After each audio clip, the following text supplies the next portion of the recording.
Chernobyl, a nova série da HBO, é o tema do Super Tribo de hoje. Asking the right question will get you the truth.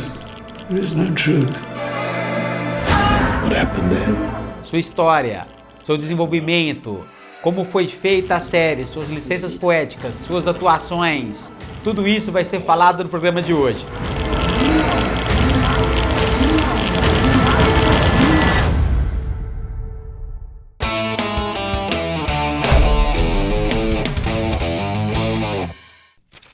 Salve, salve tribais de todo o planeta, de todos os universos, tudo bem?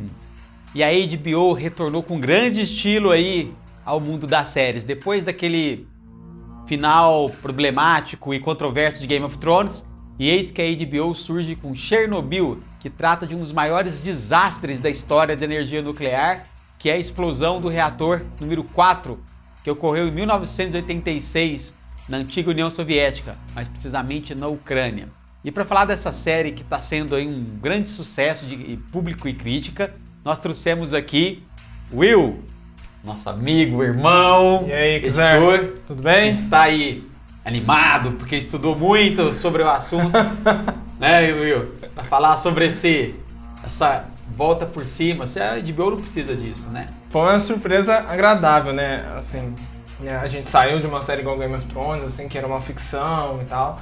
E entra já numa minissérie, apesar de ser só 5 episódios, mas que traz toda essa carga dramática, né? Toda essa fidelidade histórica com o fato que aconteceu na década de 80. Então, é uma minissérie fantástica, né? O que você mais gostou da série, assim?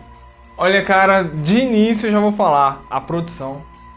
Acima de tudo, acho que a produção é uma coisa que o Craig Mazin, que é o criador / produtor / roteirista da série, ele fala. Tanto é que é até interessante que tem um podcast no Spotify que vale a pena vocês pesquisarem depois, que é o Peter Sagal que conduz. Ele entrevista o Craig Mazin. O Craig, ele fala a respeito dos 5 episódios. Ele explica todos os 5 episódios no ponto de vista de como ele criou, o que ele tinha em mente, como foi a produção e tudo mais. E uma coisa bacana que ele fala, que o Peter até questiona ele, sobre a preocupação de fazer algo muito verossímil, né?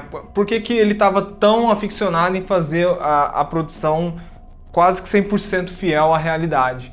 E ele fala que aquilo ali, pelo fato da história ser uma história muito marcante tanto para a história da humanidade quanto para os povos, né, que viveram ali na época da União Soviética, aquilo ali para ele é uma questão de respeito pelo fato e pelas pessoas que sofreram nesse período, né, e que sofrem até hoje, em decorrência da radiação, de tudo que aconteceu. Tem um vídeo comparativo bem legal que mostra, de um lado, as cenas da minissérie e cenas de gravações da época, que mostra os funcionários da usina e bombeiros fazendo a limpeza necessária para diminuir ou conter ao máximo a radiação. Então acho que a parte da produção em si foi uma coisa muito bacana, que eu gostei demais na série. Craig Mazin, ele se debruçou nos últimos 3, 4 anos, se eu não me engano, a estudar, né, o que foi o acidente de Chernobyl, o que isso impactou, quais foram as pessoas responsáveis, quais foram as pessoas envolvidas nesse acidente. Esse é o resultado de uma série que, sim, consegue trabalhar a ficção, com sua licença poética, e ao mesmo tempo manter-se fiel aos fatos que aconteceram, que motivou a criação dessa minissérie.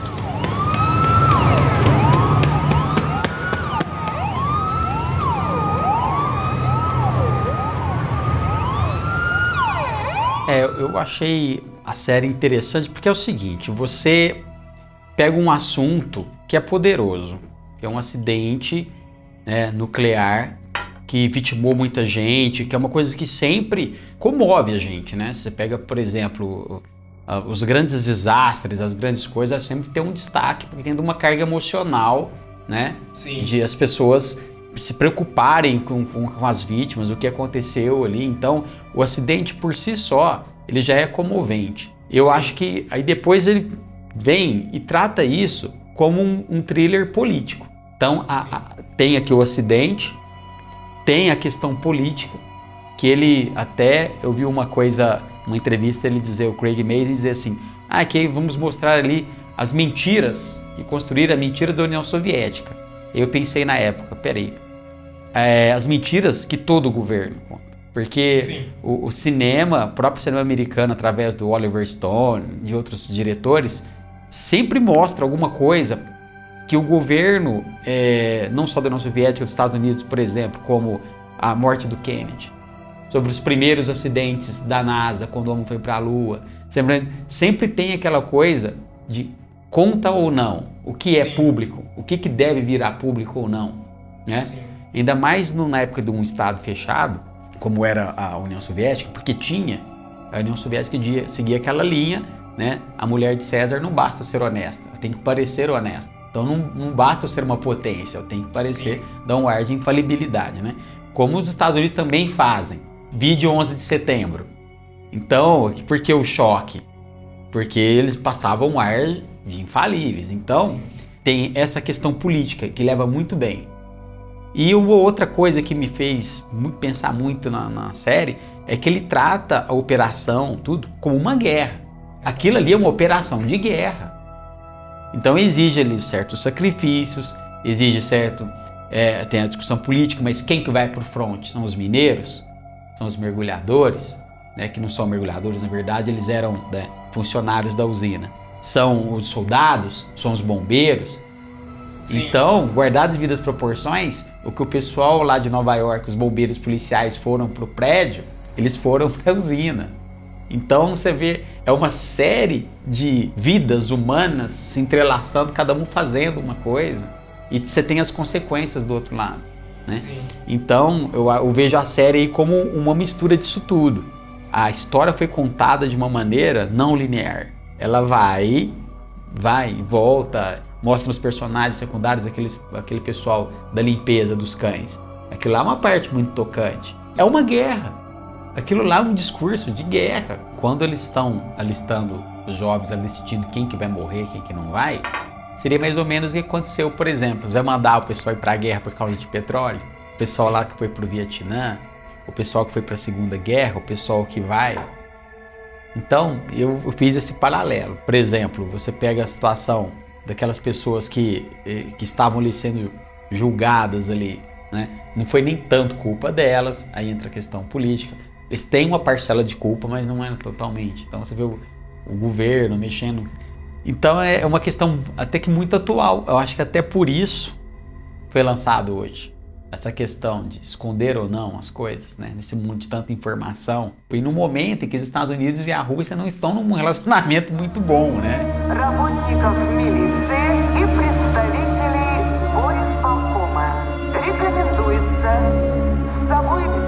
É até legal destacar a forma como foi feita a retirada da população da cidade. Porque você imagina numa situação que aconteceu um desastre, um acidente, vamos dizer assim.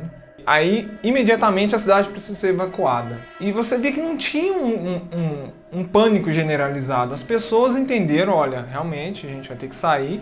No geral, foi uma retirada ali da população muito branda, sabe? Muito dentro do controle do exército ali. A forma que as pessoas viviam, né? Eles viviam acreditando que o Estado protegia, ao mesmo tempo que eu imagino que elas desconfiavam que o Estado protegia. Né? Mas assim, você vivia numa calmaria que a ponto das autoridades até falarem, olha, isso aqui vai durar 3 dias, 4 no máximo, vocês voltam depois. Aí você percebe como o regime controlava a população, ocultando as informações, né? E isso é muito grave nesse contexto de Chernobyl, porque quando ocorreu a explosão, né, do reator, que a gente vai adentrar daqui a pouco a respeito, aquilo ali ficou queimando a noite inteira, jogando elementos químicos no ar ali, né? A radioatividade foi jogada no ar e o vento foi levando para todos os lados. E a cidade de Pripyat, ela ficou exposta a essa radiação desde o momento da explosão até o momento que a cidade foi evacuada, pode-se dizer o quê? 48 horas. Ninguém tinha noção disso. A população não sabia que estava exposta a uma radiação e nem as autoridades se preocupou em proteger a cidade que já estava sofrendo essa radiação. Tipo, eles tomaram a medida, mas que demorou praticamente quase 2 dias para evacuar a cidade de vez. Uma coisa que eles pontuam muito até mesmo naquela reunião com o conselho, né, com a comissão que eles criam, onde está o Gorbachev e tal, que é quantas vidas isso vai custar. Porque ali é tudo na base do sacrifício, né? E aí você percebe como são as coisas, né? Que não tem... Aquilo ali é sem precedentes, aquilo nunca havia acontecido antes. A partir desse momento você já percebe que vidas humanas vão ser perdidas para tentar corrigir um erro absurdo do Estado, sabe? Um erro, uma sequência de erros tanto do Estado quanto de pessoas que estavam lá envolvidas na administração da usina e tudo mais. E você vê como que é, né? Quando um Estado totalitário age dessa forma, as causas e as consequências que se tem ali. What is the cost of lies? It's not that we'll mistake them for the truth. The real danger is that if we hear enough lies, then we no longer recognize the truth at all. A leitura política que eu fiz é a mesma que você, mas eu vou mais além. Eu acho que é mentira que todo Estado conta. Por exemplo, quando os Estados Unidos eles vão lá e invadem umas contas para garantir a segurança nacional, como a União Soviética fazia, como a Coreia do Norte faz, como a China faz. Eu acho que a grande coisa é mostrar assim, olha, ele pegou o exemplo soviético e ficou bem claro isso, porque eles não queriam deixar essa demonstração de fraqueza passasse além das fronteiras. Então, estávamos em Guerra Fria ainda que no final a gente estava numa disputa ainda, né? Estados Unidos e União Soviética. Sim. Né? E qualquer falha de um ou de outro, eles eram apontados como uma demonstração de fraqueza. O personagem do Jared Harris, que aliás, excelente ator, né? O elenco tá fantástico. O elenco muito afiado. Ele Valery Legasov. Ele é o cara crítico do Estado. Ele tá o tempo todo ali falando, nós vamos esconder isso, né? O personagem do Boris, né? Do Stellan Skarsgård, ele no início ele vai se humanizando ao longo da história, né? E até dizem que ele era assim, tal, não sei. Depois a gente vai falar das licenças poéticas, né? Da série. Tava outro dia assistindo na televisão o resgate do soldado Ryan. Aí aquela primeira cena que eles estão invadindo a praia de Omaha. Eu fiquei pensando, será que aqueles soldados sabiam que eles estavam esperando eles? Será que aqueles soldados, por exemplo, será que eles não foram usados, eles foram mesmo, para tomar o tempo ali enquanto os paraquedistas desciam por detrás? Eles foram de encontro à morte. Eles estavam numa emboscada, vamos dizer. Sim, mais ou menos o que aconteceu com os funcionários, né? Com os soldados que foram colocados lá no caso de Chernobyl para jogar o grafite e as coisas para dentro do reator. Tem uma reportagem do Fantástico em que eles vão, em Chernobyl, eles vão com um contador de radiação. A roupa dos bombeiros que mostrou no final da série, tem uma enfermeira que trabalhou. Quando eu vi essa enfermeira, inclusive na série, eu fiz uma relação com essa enfermeira nessa entrevista. Que eles foram no lugar onde tá as roupas, eles estão lá e com radiação. O que é o temor de todo mundo que lida com radiação, né? De usina nuclear. Até o Japão, ele tá tentando trocar toda a sua matriz energética por conta disso, por causa do tsunami. Porque se tem esse vazamento, você inviabiliza a água, o solo, você tem as questões de pele, tem as questões de câncer, alterações genéticas, que é mostrado no caso da mulher do Vassili, né, que é o bombeiro. Então aquilo é muito real. You're not the first soldier to stand here with a gun. When I was 12, the revolution came. Tsar's men, then Bolsheviks. Boys like you marching in lines. They told us to leave. E esse fato de Chernobyl, ele só acentua ainda mais a trágica história que a Ucrânia tem. Porque a Ucrânia é um país que teve seu território, né, invadido por diversas tribos na antiguidade. Teve seu território repartido com a Polônia. Sempre pertenceu ao Império Russo antes da Revolução Russa, lá dos bolcheviques e tudo mais.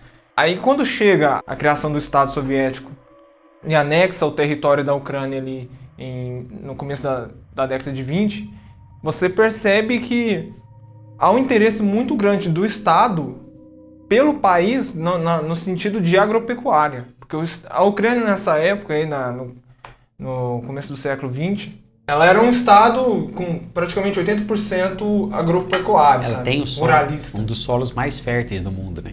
Que é o Chernozem, é um solo fértil, a Ucrânia tem. Por consequência, também foi palco de uma das maiores tragédias, dos maiores, vamos dizer assim, genocídios. Se a gente fala genocídio, você já pensa Holocausto. Mas tem um outro também que não se fala muito, mas que a ONU reconhece, vários países soberanos reconhecem, que é o Holodomor, que é o chamado genocídio ucraniano. Se vocês tiverem interesse, depois dá uma pesquisada que vocês vão entender do que se trata. Mas em resumo, o Estado soviético, a União Soviética, causou muitas misérias, muitas mortes no estado da Ucrânia desde esse período, né, do Holodomor, vamos dizer assim, até chegar em Chernobyl. Porque grande parte das pessoas que foram afetadas, grande parte do território afetado pela exposição da radiação é o território de Chernobyl e da Bielorrússia, que são países que fazem fronteira. Tanto é que hoje não existe mais Estado Soviético, a queda foi em 91, mas o território que é manchado, que não tem como você plantar nada, porque não tem vida ali mais, é um território morto. Esse território não é mais da União Soviética. É território de um país que hoje sofre com essa realidade. Parte a Ucrânia e parte a Bielorrússia. Fora os povos, né, as pessoas que até hoje têm, né, casos de câncer de tireoide e tudo mais, em decorrência dessas coisas, né, dessa explosão que aconteceu. The chain of disaster is now complete.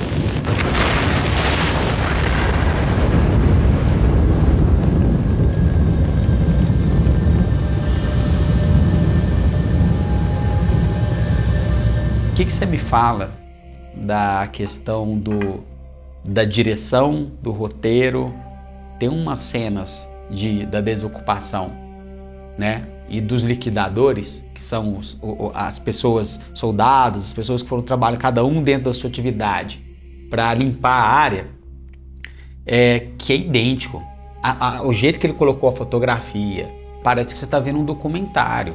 Até a ambientação, os cenários, a roupa, as máquinas, o maquinário, tudo, assim, idêntico. Fiel. Uma coisa que é interessante analisar, tem até no Spotify a trilha sonora da minissérie, que ela foi composta por uma islandesa, que eu vou tentar falar o nome que eu acho que é muito difícil, que é Gudrun Guðnadóttir. Eu acho que é mais ou menos isso, Gudrun Guðnadóttir, mas não é essa a pronúncia, claro, tá tudo errado. Ela fez um trabalho fantástico nessa composição da trilha sonora, porque você sente a tensão o tempo todo.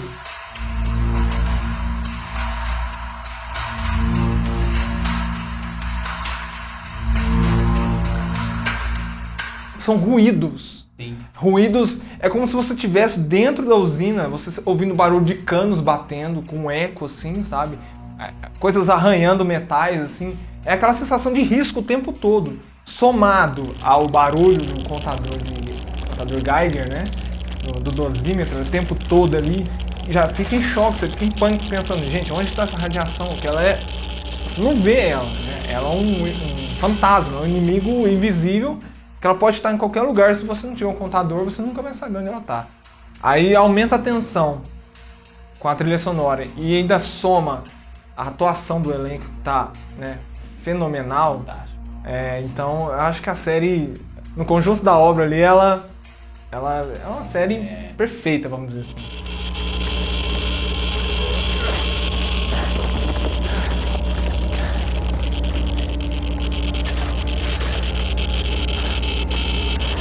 A questão da direção, aquela parte que eles estão lá jogando grafite, chegam os soldados, que o ruído aumenta, o soldado cai, ele vai jogando com atenção.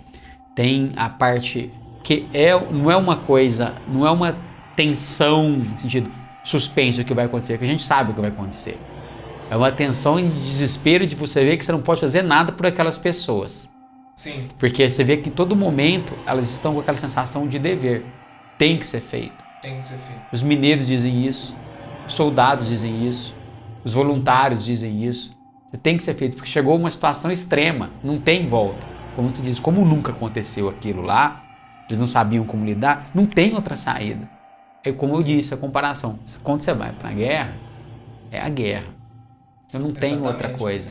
O papel dos bombeiros no começo ali já mostra que eles estão numa situação que você sabe que é uma situação muito perigosa, mas eles estão ali porque ele tem que ser feito. Eles não sabem que estão próximos à fonte da radiação. Quer dizer, o reator está pegando fogo. Eles não se preocuparam com isso. De informar que era um incêndio. Na verdade, não era o telhado que pegou fogo do nada. Era uma explosão de um reator cheio de radiação. Entendeu? Isso não foi passado quando chamaram os bombeiros. Falaram, olha, tem um incêndio aqui na usina e tal, vocês têm que vir. Os caras foram, porque bombeiro, você fala incêndio, os caras vão apagar o incêndio. Mas quando o incêndio é derivado de uma explosão, de um reator nuclear, cheio de elementos químicos ali nocivos, queimando ali a noite inteira, e os caras praticamente no epicentro ali de onde aconteceu a explosão, você fica em choque pensando depois. Olha a negligência do Estado de permitir que isso fosse feito sem avisar, né, sem alertar o perigo iminente ali e tudo mais. E fora que isso ao longo da série também é retratado com outros personagens, né, igual o lance dos mineiros, que foi praticamente um trabalho em vão, né? Isso também é verdade, porque o objetivo dos mineiros era fazer um túnel para que houvesse uma forma de colocar hidrogênio e fazer a troca de calor, né, para o reator não derreter a ponto de entrar no lençol freático e, né, contaminar todo o rio ali em volta, né, da região. Então eles fizeram um trabalho que no final das contas era aquele lance, né, 50-50. É 50% de chance de dar merda e 50% de chance de não dar merda. Todo o trabalho remediativo que eles fizeram era tudo na base do e se, né? É tudo na base do talvez vai acontecer, talvez não. Por sorte o reator não derreteu o suficiente para entrar no lençol freático. Mas isso é só uma parte do alívio, né? Porque outras coisas muito piores já estavam acontecendo ao longo dos dias que aquilo ali estava queimando, né? Que aquele reator já estava exposto ali.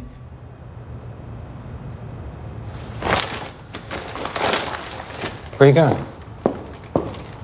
Chernobyl. As licenças poéticas, a que eu mais gostei, porque o filme tem várias licenças poéticas, históricas, porque até no final, Tribal, da série, no último episódio, eles colocam essas licenças ali, né? Sim. A representação que eles fizeram de vários cientistas que trabalharam com o Legazov, eles colocaram uma mulher.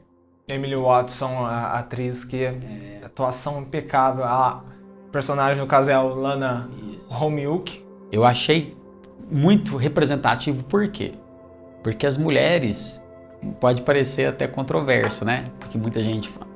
Mas na União Soviética elas tinham muita influência em alguns setores. Por exemplo, elas lutaram na Segunda Guerra. O atirador que mais matou nazistas foi uma mulher.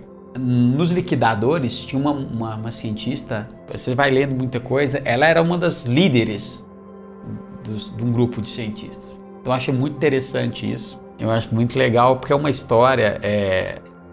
a gente estuda muito pouco, né, a parte... Apesar de a Rússia ter uma parte ocidental e o resto ficar tudo na Ásia, a gente estuda muito pouco esse povo, né? Sim. Muito pouco. Então é interessante você entrar ali e ver um pouco como era a cultura, mesmo porque na época era um regime mais fechado, mas você vê como é que funcionava as estranhas, apesar de que, entre as licenças aí, eu vi várias entrevistas de várias pessoas que sobreviveram, em que não era bem aquilo, né? Eles colocaram os diretores da usina e o coordenador como se fossem vilões. Não, eles eram pessoas, autoritário, mas não eram vilões. Ele falou assim, uma coisa que é imaginário do ocidental, a gente tomando vodka toda hora, não é assim. Ele falou, não é são os assim. Estereótipos, né, que ficam até hoje. A KGB em todo lugar. A KGB é como se fosse a Polícia Federal, ela investiga, ela pode estar presente, mas não está com aquela coisa do agente, me fala seu nome, fala sua senha. Sim. O mesmo o Boris ameaçando jogar o Legazov do avião. São coisas, licenças para dar o drama. Eu entendo, isso é igual a história dos mergulhadores não morreram. Né? Eles falam até no final, um morreu, 2 ainda estão vivos ainda, né? Justamente. Então, pra dar uma carga dramática. mas que funciona. Sim. Eu acho assim, como é documento histórico, não tem que ser porque é uma minissérie, não é um documentário, né? Mas assim, como apresentação de um fato histórico para você pesquisar, para você entender, para você parar para questionar a questão política, não só do Estado Soviético, mas igual eu te falei, de todos os governos de maneira geral, através da história, não só hoje, para você analisar a questão da segurança de ter uma energia, se vale a pena. Então, sim, como para jogar essas questões para você, a série, ela vai além, ela não cumpre esse objetivo, ela vai além. É um produto de excelente qualidade, é uma coisa assim, é uma excelência, os atores, a representação. Então, uma coisa assim, dá para você, é um ponto de partida primordial para você ir para outras questões. Então, eu acho essa série fantástica.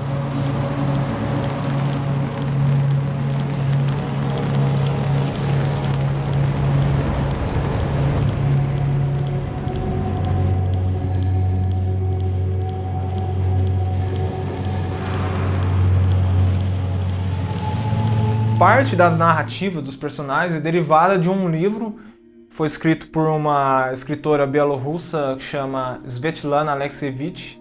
É um livro muito famoso, inclusive, que chama As Vozes de Chernobyl.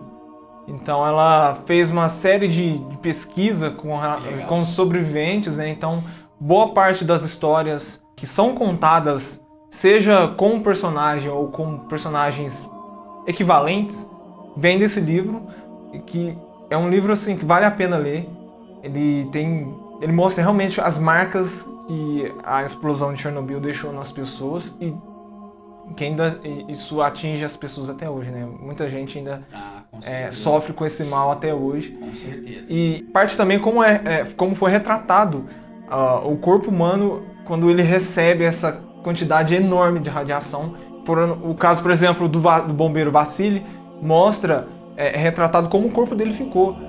E aquilo ali, até então, nunca havia sido mostrado, né? Nunca, pelo menos na televisão, nunca tinha sido retratado com tanta fidelidade, igual alguns russos, né? Que saiu, né, em reportagens falando que a fidelidade nessa parte é fantástica. Que apesar, né, de ter o dedo do Ocidente falando de uma história dos russos ali e tudo mais, muita coisa ali eles elogiaram, porque realmente a representação foi muito acima do que qualquer outra produção poderia ter feito, sabe? Tem até uma parte interessante que é um ponto que a gente começa a perceber que é um ponto de virada, né, do Boris, que é quando o Legasov responde a pergunta dele. E o que vai acontecer com os nossos rapazes, né? Em termos de o que eles vão sofrer com essa radiação que eles foram expostos. Você vai ver na série, ele explica tudo o que acontece com o corpo quando recebe uma quantidade enorme de radiação ionizante, que é basicamente uma radiação que, né, ela quebra toda a sua estrutura celular e faz com que seu corpo comece a morrer aos poucos, vamos dizer assim. Na forma mais bonita de se dizer, porque biologicamente falando é muito pior do que isso. Então, na série, se vocês não assistiram, desculpa, tem muito spoiler, mas se vocês tiverem interesse em assistir, vale a pena, porque spoiler não é, né? Porque é uma coisa que, assim, todo mundo já sabe, que muita gente já sabe. Pode ser spoiler a parte de trama, que é algumas coisas que eles mudam pra ter o apelo narrativo ali, mas independente disso, você conhecendo ou não o que aconteceu em Chernobyl, você vai, né, curtir bastante, porque a forma como é contada a história é totalmente diferente, assim. Você recomenda? Recomendo, Tribal. Vale a pena. Aproveita você que ficou assim chateado igual eu, né, com esse final de Game of Thrones, esqueceu que a assinatura da HBO Go ficou lá, validada. Entra lá, tem uns 5 episódios já. A última estreia acho que foi no começo desse mês, começo de junho, dia 3, então você já consegue ter os 5 episódios pra assistir, que você vai curtir pra caramba a forma como é contada essa tragédia. That is how an RBMK reactor core explodes.